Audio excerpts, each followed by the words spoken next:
Today I'm going to share the heartwarming story of how this vintage Les Paul found me.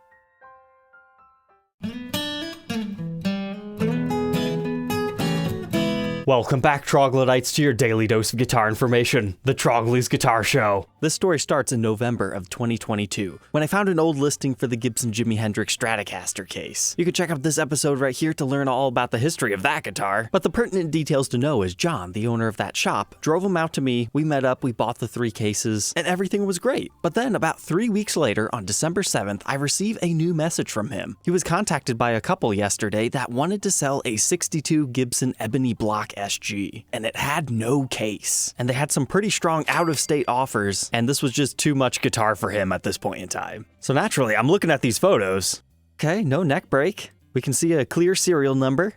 Appears we're missing a string, and unfortunately a saddle. That's gonna be expensive to replace. But we were missing the really important pictures, like the heel break area. Is the truss rod good? Is the neck straight? And generally, I don't buy 50s and 60s true vintage Gibson pieces. They're just too expensive. I can get 5 to 10 other guitars for the same price of these, but there's a reason why 50s and 60s is more expensive. It's the golden era. So I thanked him for reaching out, and I said my offer would probably be lower just because I don't have hands-on experience with the guitars. But if I'm technically closer to them, they're more than welcome to reach out to me via my website. So that was at 12:44 p.m., and within 10 minutes, I had a new email from the true seller. So I was impressed with the speed of that. Now, it took me about a day or two to actually reach out, and that's when I was able to get the story of the guitar from the owners. Hi, my name's Stephanie. I inherited this Gibson Les Paul from my late father, who had received it from his late father, who had died in the line of duty. He was a sheriff here in Ohio. I wish I had this great story on how everyone in our family has played it for years, but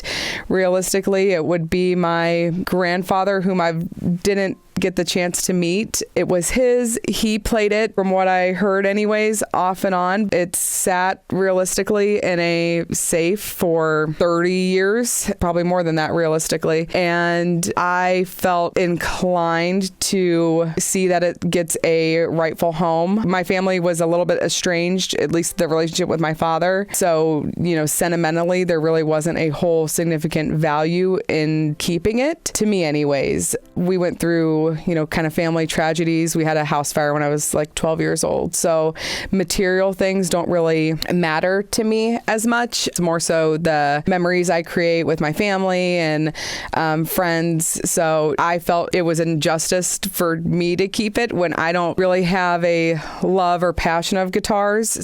And hearing that story from them definitely calmed my nerves a little bit, because whenever there's somebody who wants to move a vintage guitar fast, sometimes it's because it's hot. So at this point, I told them what my offer would be, and it was less than what they already had, so they weren't interested. So I was really just trying to be a helpful guy at this point, trying to verify the truss rod status with them, if the neck was straight, if there's any breaks, cracks, or repairs, or any replaced parts. But as they were saying, they're not super experienced with guitars. They just didn't feel comfortable taking it apart, and I totally understood. I even offer them a consignment option to help them get more money for it, but they just wanted the lump sum payment so they could do what they needed to do with the money. But it turned out that I was about an hour quicker to get to, so they really wanted to make a deal with me. And this is the story that they used to rile me up a little bit. When looking to find someone, whether they kept it or, passed it along, we had came across, several different either dealers, private owners, talked to people from Georgia, Nashville,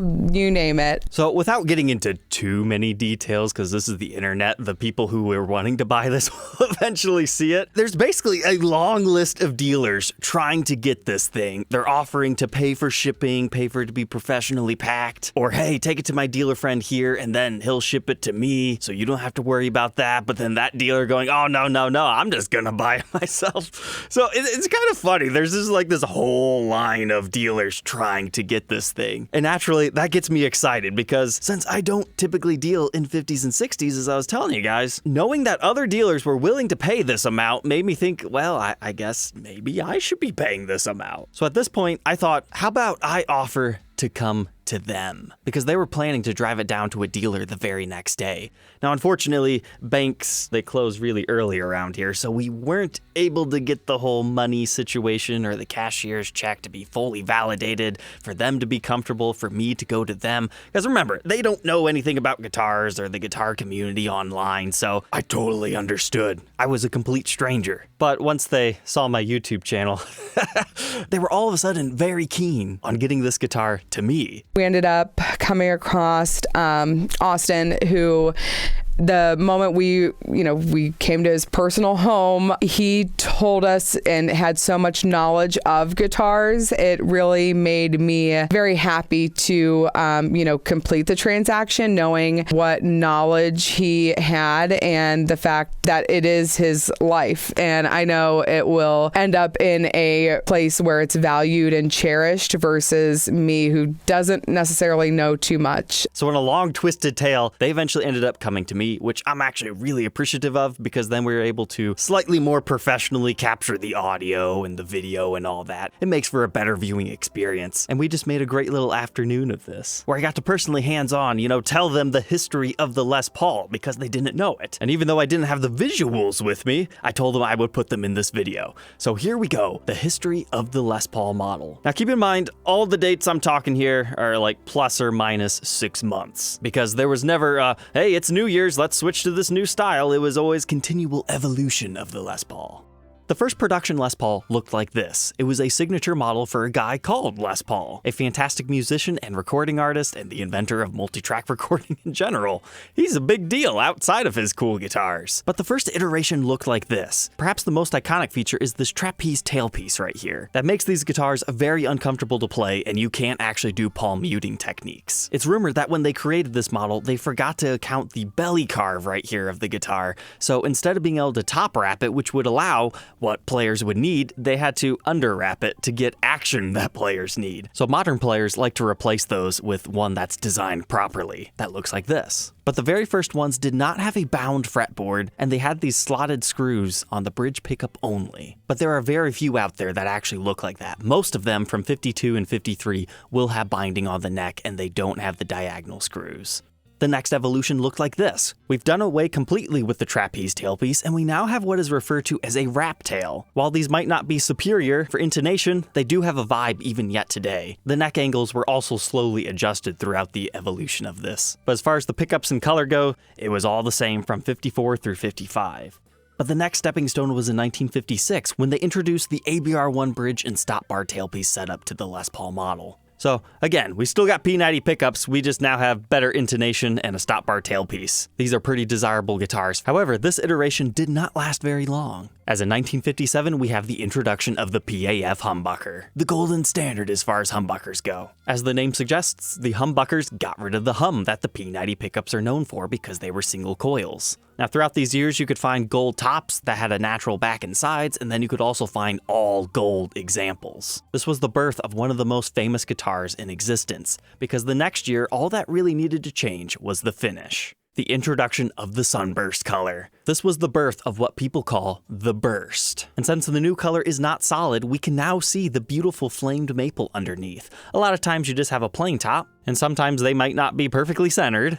And throughout the ages, the aniline dyes have faded in different ways, so they're all in different hues yet today. In 1958, the necks were pretty chunky. In 1959, they slimmed the necks up a little bit. And finally, in 1960, they slimmed it up even further. So as far as 58 through 60 bursts go, the biggest difference. Now there's minute details that we're not going to get into in this video, but the biggest difference is the neck profile. Now despite the burst being $250,000 plus guitars yet today, these were not the most popular models back then. So Gibson actually had a few different models carry the Les Paul name. We have the Les Paul Jr. introduced around 1954, the Special in 55, and then those guys got a makeover around late 58 into 59, where it was a double cutaway shape. Despite not looking like a Les Paul at all, it still bore his name on the headstock. And then also throughout this, we had the higher end Les Paul Custom, which was introduced in 1953. It had the Alnico 5 staple pickup in the neck and a P90 in the bridge, but it stayed pretty much the same until 1957 when they introduced the humbuckers, and then you get 2 pickup and 3 pickup variations there. So with the Junior and Special starting to change shape, and the bursts not selling well back then, obviously it's time to change up the shape again for the core model. And and this is what they came up with. This is technically a Les Paul, but now we have a double cutaway shape. It's a much thinner guitar, which therefore makes it lighter. We have the introduction of the sideways Vibrola to make it even more versatile, but we still have the ABR1 bridge, and the output jack has been moved to the top of the instrument. So this started towards the end of 1960, and into 1961, they were pretty much all like this. You can still find Les Paul Customs in the traditional format, but we still got the PAF pickups, and Les Paul's name is now moved to the truss rod cover instead of being a silkscreen. Now the first new Les Pauls, they didn't have the best design for the neck join, so it's very common for these things to have heel breaks, where the neck just snaps off from the body. So I think that's why a lot of dealers wanted the one that they were selling, is because it was very lightly played and hasn't been repaired. But in this very transitional period of time, we had 3 different trem systems that were used. So you got the first one, which is the sideways Vibrola, and then we have the one we're talking about today, the Ebony block. It's basically a short trem Vibrola.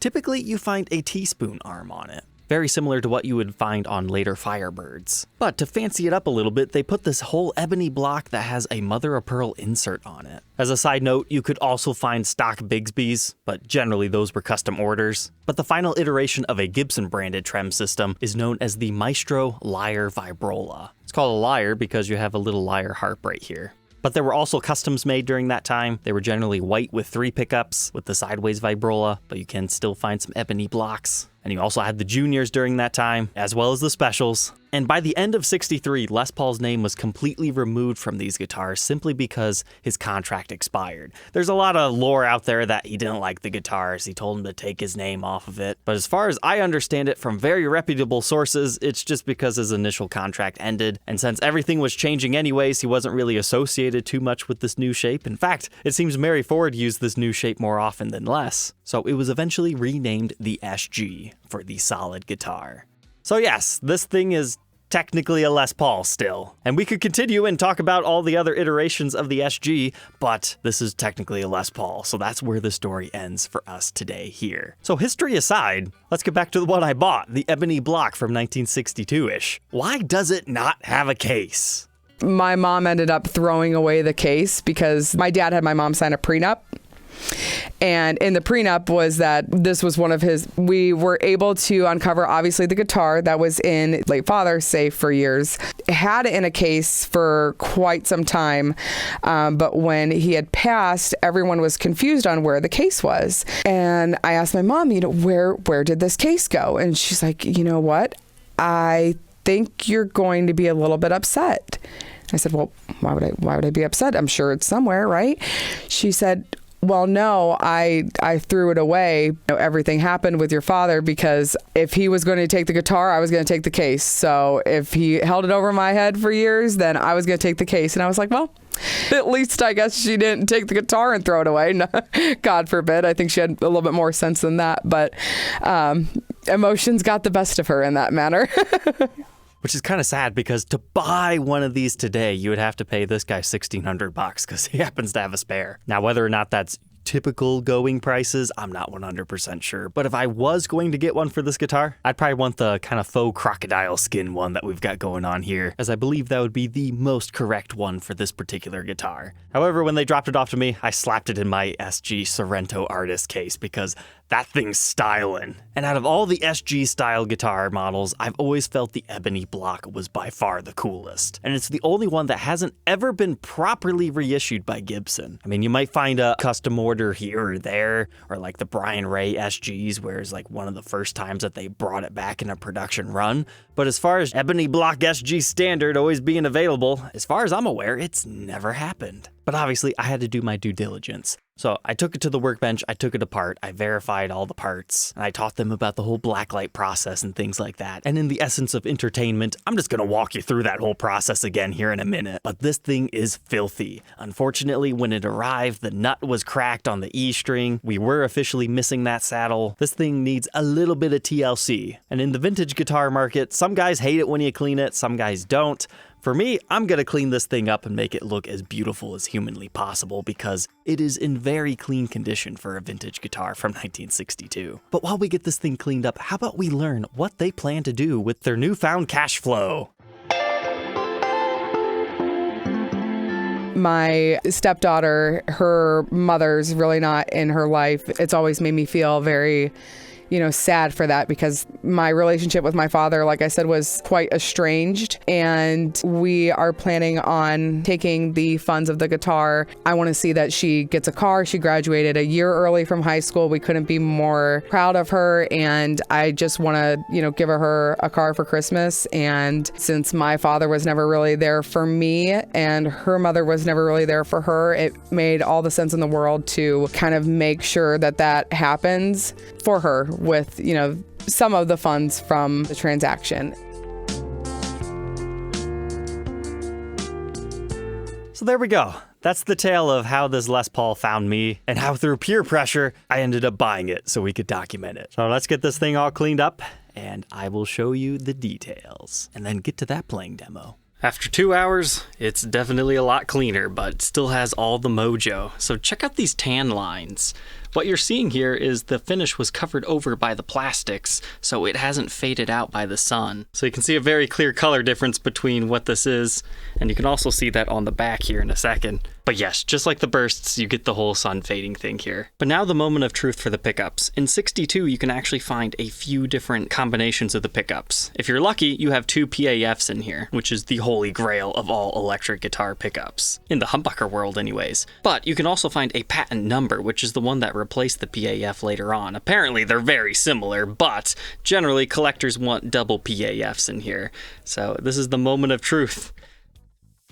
We've got a Holy Grail PAF in the neck position, and then I had them on edge because I told them the exact same story. So even though they had never heard of that before, they were still hoping that it was double PAFs, and yes, it is. So this is a very nice example. We even still have the original water slide decals on it, which those are very prone to flaking off, and it doesn't look like anybody has ever messed with these at all as far as taking covers off. But here we can see the neck tenon extending into our pickup cavity, as well as what the tenon cover normally covers, which is the maple block capping off the truss rod.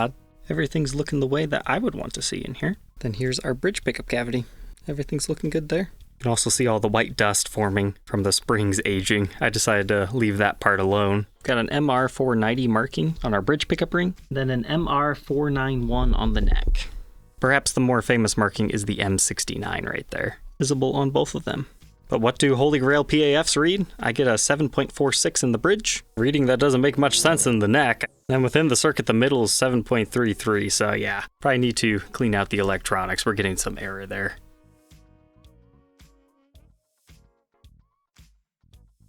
But yes, this thing cleaned up beautifully. The top is faded on this one, and that's pretty much the only thing you could say is bad about this example. I mean, it's got some nicks and dings in the common areas. It's not mint condition, but I would definitely put this in the very good to excellent category as far as true vintage guitars go anyways. So let's learn about our bridge and tailpiece here. So this is a true Gibson ABR1. What's kind of interesting is how it slopes up and then reads ABR1. I've never seen that in person before. And the original saddles are pretty interesting. They have like a bone nylon mix to them, and those are mounted traditionally directly into the body. But now let's learn about the Ebony block. So this is pretty much the exact same thing of what came next, the whole Maestro Lyre Vibrola, because those guys also mount using 2 screws and then they just have a decorative plate back here. And the way the whole system works is you put the ball end of the string right there, and then you just basically bend this metal bit and hope it goes back in tune. It's not the best trem system, it's very dated. It's pretty much the exact same style that they later use on Melody Maker guitars, except for those have 3 screw holes that secure them to the front, and they don't even try to hide them. That is the whole point of the Ebony block, is to hide the screw holes here. So this is purely decorative. You don't even have to have it on the guitar if you don't want to. But it's cool, you got 3 mother-of-pearl diamond shape things. And then on the back you can see the raw ebony, and then they also have a felt pad on the back side. But unlike the reissue ones that have like a small set screw on each side, the vintage ones actually are just mounted using those holes right here. So basically what we have right here are 2 little barbs that stick out. And it's just like Legos, you plug it in. But here's a quick look at the 2 screws that are securing the whole thing to the guitar. And underneath that, we have a ground wire.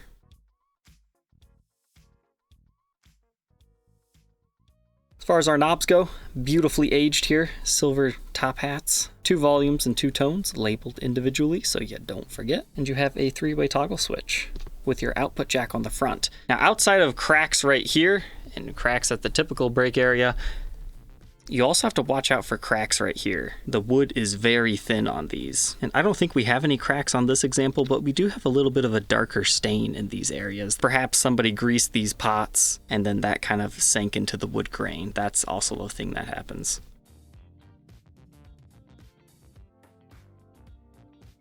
So unfortunately, as these pickguards age, they start to warp, and this one has a very prominent warp right here, where it's pretty much all by itself yanked the screw out of it. You might have noticed earlier that it wasn't in there. That's because when I first tore this apart when they were here, I decided not to put that back in until I was ready to fully secure it. But this has got some nice age to it all in and of itself. And here's what the back looks like after I've cleaned it.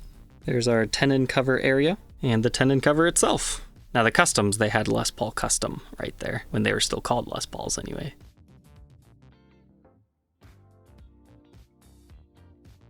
Now our frets are looking so much better after they've been polished. I also conditioned our Brazilian rosewood fretboard, and SGs have mahogany bodies by the way, but look at the awesome aging to these inlays. They look pretty sweet. Now we do have a little bit of fret wear in the first cowboy cord area. You'll see on the back side of the neck there's a couple of dings on the neck. So obviously this guy was not much of a solo guitar player, but hey, that's okay.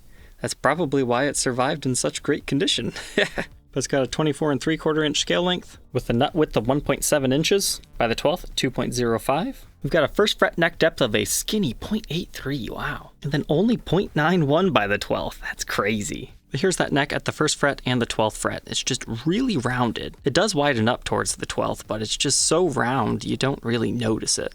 There's no shoulder to it like usually 61 reissue SGs tend to have. I mean, this is a comfortable neck in my opinion. It's nice and rounded feeling.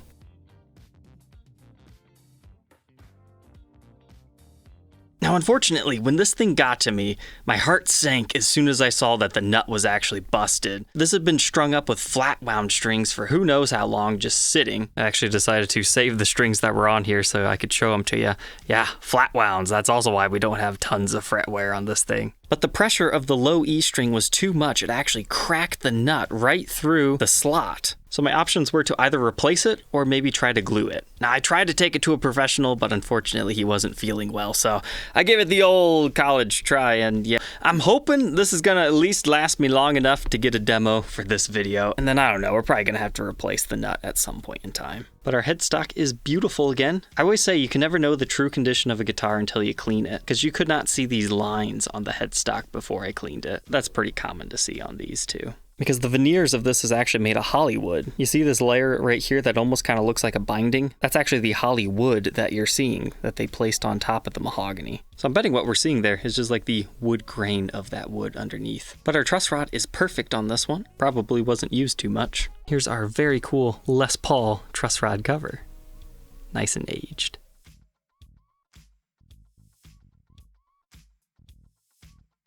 Moving on to the backside now, you can see an interesting dark splotch in the mahogany body, but you definitely have a few light nicks and dings back here, predominantly in this area. I mean, it's not mint condition by any means, but for being 60 years old, it's in pretty good shape. And I'm far from an expert on true 60s, so if you see something that looks wrong, you let me know. But cross-examining this with other ones, I would say everything's stock in here. Original strap buttons yet, the other one's at the heel.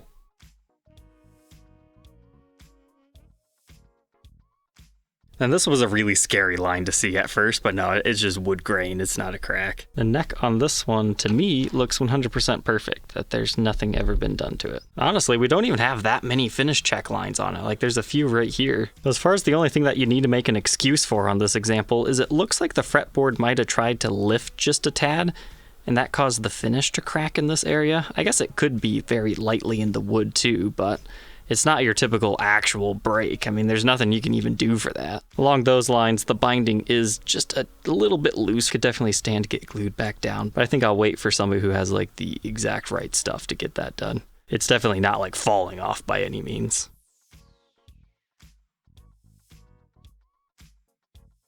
Looking up the back of the neck, it retains most of its red color except for the areas that it was played in. So once again, you can see the cowboy cord areas where it's lost its stain. Now sadly, it looks like he wore a ring or had a capo or something that kind of chewed the finish up in this area. So that is a little bit of a bummer because you can feel that while you play it. That's not just a normal light ding, that's like a slight chip into the finish. Then we can see our double ring single line Kluson tuners. I've seen other ones with the same style, and I removed these with them here, and I didn't see evidence of anything else being on here. And our serial number of 88295. And literally every 60s SG has a ding right here on the treble side of the headstock. It's funny, start looking for them, and you'll see every single one has that same mark.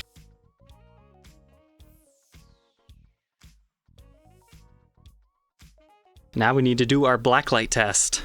They really enjoyed getting to see this in person because they said they also took this to a guitar center and they took it away into a back room and they didn't show them the blacklight test. They just remember vaguely hearing something about it, so they enjoyed learning about this. This just shows us the evenness in the finish, like if any touch-ups have been done. This could help us see that because of the way the finish ages. Now, if the whole guitar's been refinished at the same time, now we're not going to be able to tell, but I don't have any suspicions of this being refinished. However, I would be interested if anybody is a little bit more knowledgeable on these trem systems. Have you ever seen the walrus tooth arm with this variation? I mean, I'm sure it could be a potential possibility, but normally you see the teaspoon arms, but this definitely looks vintage to me. And since nothing else has ever been changed on this, it seems unlikely that he would have ever did anything, but it's possible this is a later arm. But our knobs are glowing the way I would want to see. This also helps show some of the dings in the lacquer on the top in the arm area. Our inlays are glowing cool. And our headstock is also looking fantastic. So far, nothing to worry about. Oh yeah, this is looking cool. So the reason why this looks a little bit different is because we still have the brighter cherry finish back here.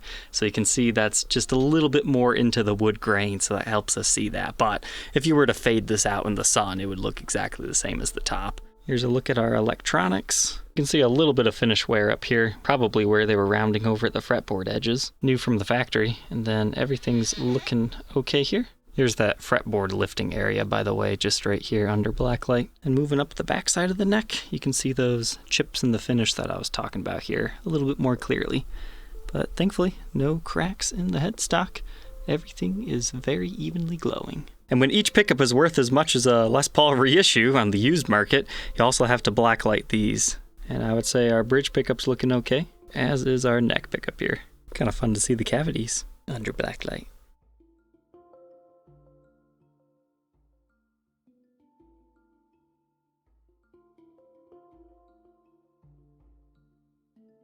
All right, here we go. All strung up, probably for the first time in 30-some years. For the purposes of our demo today, I just borrowed a saddle off of an 80s Gibson ABR1 bridge. Not exactly the same as the original, but it'll get us going for today. I'm not sure how long that nut's going to last, but it did string up just fine, so I'm going to demo it as is. All said and done, this one weighs 7 pounds, 4 ounces. Let's go ahead, plug it in, and hear how these PAFs sound.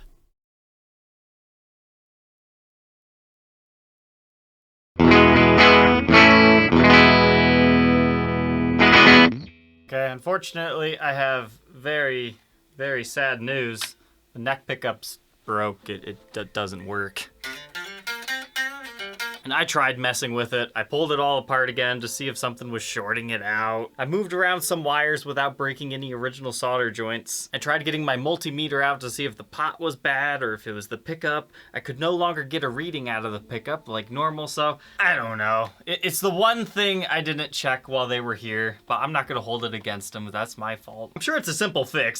Yeah, I was hoping it was gonna be a simple fix, but I opened it up. I even polled my audience over on my Facebook page to see if somebody saw something that just didn't quite look right. There were a lot of different theories, but at the end of the day, nothing fixed it. So unfortunately, I had to break my solder iron out on a completely original 62 Les Paul SG, take the neck pickup out to take the reading direct, because that is the only way we could further find out, is it the output jack that's bad? Is it the toggle switch? Is it the pot? And unfortunately, it's the pickup itself. That's right, the $5,000 pickup's dead. So I took a trip out to Jam City Guitars, because he deals with these true vintage guitars all the time. Remember, he loaned me his 57 Custom in this episode, and he offered to take a look at it. But unfortunately, to look at a pickup, you kind of have to remove the pickup cover. And even though that kind of sucks, it's a dead pickup. You're going to have to do it to fix it anyways. Because I was already talking to Lindy Fralin. I was going to send it out to him, and he was going to end up doing that anyways.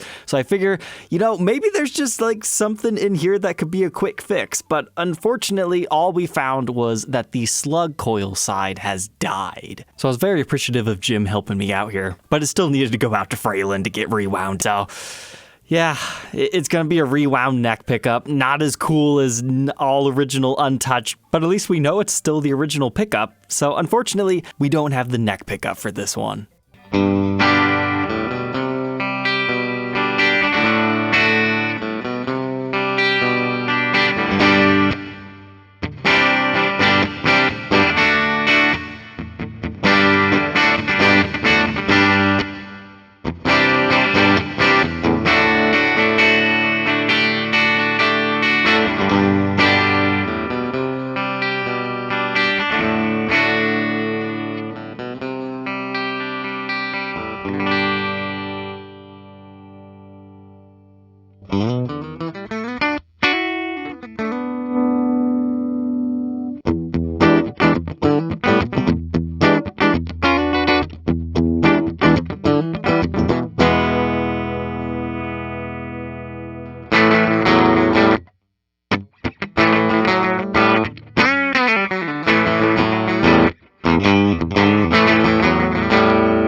Well, wasn't that a fun journey? I think now we realize why they're still trying to recreate the magic of these PAFs. That is one of the best sounding bridge pickups for the style of music that I play anyways. It's very articulate and clear. It plays well with touch, so if you really hammer into it, it distorts more, but if you soften up, it really reacts to that. I mean, that's what the PAFs are known for. It's a real shame that we couldn't get some juicy neck pickup tones out of this. So what is the fate of this one? Well, I was ready to add it to my personal collection, even though when I purchased this, I was initially thinking, it's just a buy and flip. I want to document it like all the other dealers. But in my opinion, the Ebony Block SG style guitars are the coolest ones because they're so blingy and flashy. They don't get enough love in my opinion. So if nothing else, troglodytes, I hope you enjoyed tonight's episode because I know I sure did. I had a lot of fun with this SG. It sounds pretty good too. Don't forget to like, comment, and subscribe, and we'll catch you tomorrow on the next one. Take care.